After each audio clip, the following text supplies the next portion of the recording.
Well, thank you very much for the chance of interacting with such a distinguished group. I'm also an economist by education, but let's say my input into this discussion is mostly political.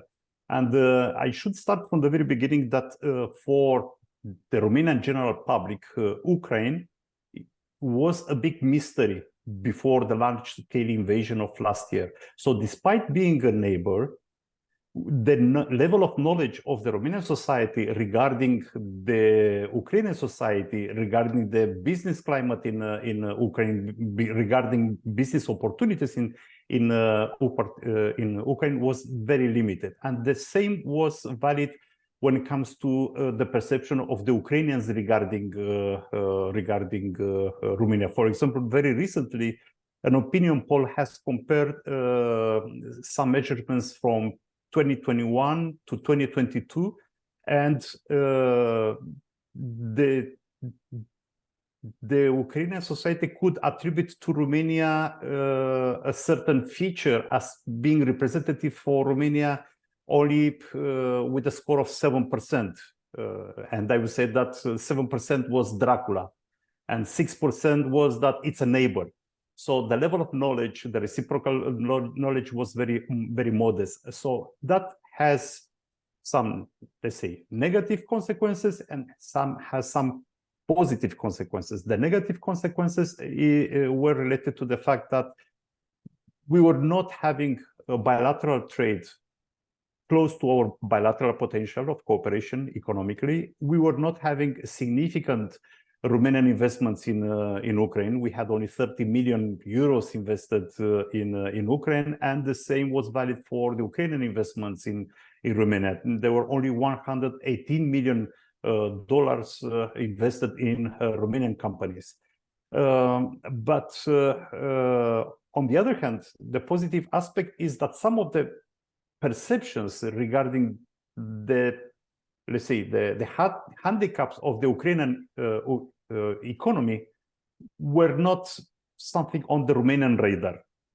So what happens now is that due to the large-scale invasion of Russia, Ukraine is very visible in the Romanian society. The interest of the Romanian society in helping Ukraine first reject the aggression, second to rebuild the infrastructure and the economy after the war is increasing.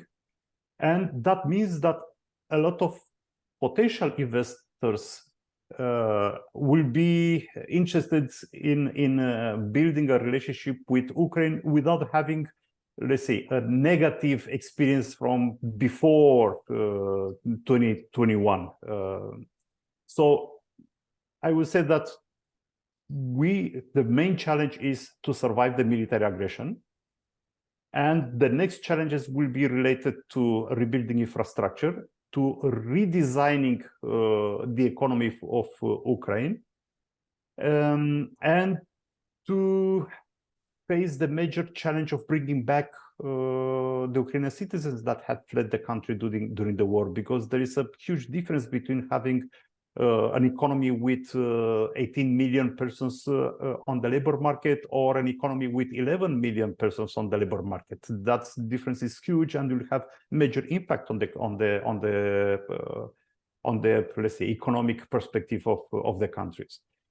But on the positive side, you have a Marshall Fund, a Marshall Plan for Ukraine for after the war, where you see a significant number of international donors that are ready to engage in this process of rebuilding Ukraine. The second very interesting thing is, and potential advantage that can be used in order to design the future economic model of Ukraine, is the resilience of the business sector. The Ukrainian companies were able to redesign the supply chains and the distribution chains in a record time, and to be able to continue to operate in conditions of war, despite of the blackouts of energy they had, and despite the fact that they had to find new providers and new clients for their products.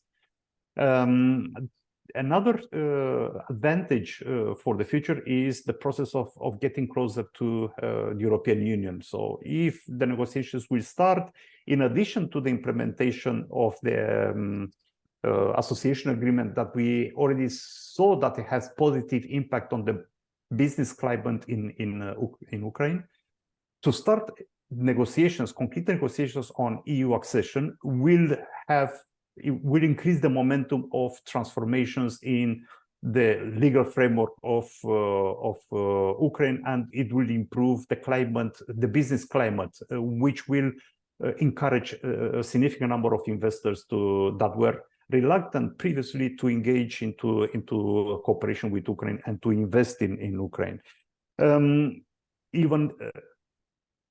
Even the unbundling of the energy sector that is very specific to bring it to the process of accessing the European Union and the European market could have a positive impact on the structure of the Ukrainian energy sector, and also in capturing the advantages, the opportunities of the Green Deal or the economic model that we are trying to build in the European Union in order to be able to counteract the global warming climate. So I would say that even these international societal changes like fighting global warming could be used by the Ukrainian economy as a chance of taking advantage of the opportunities that are coming with this process of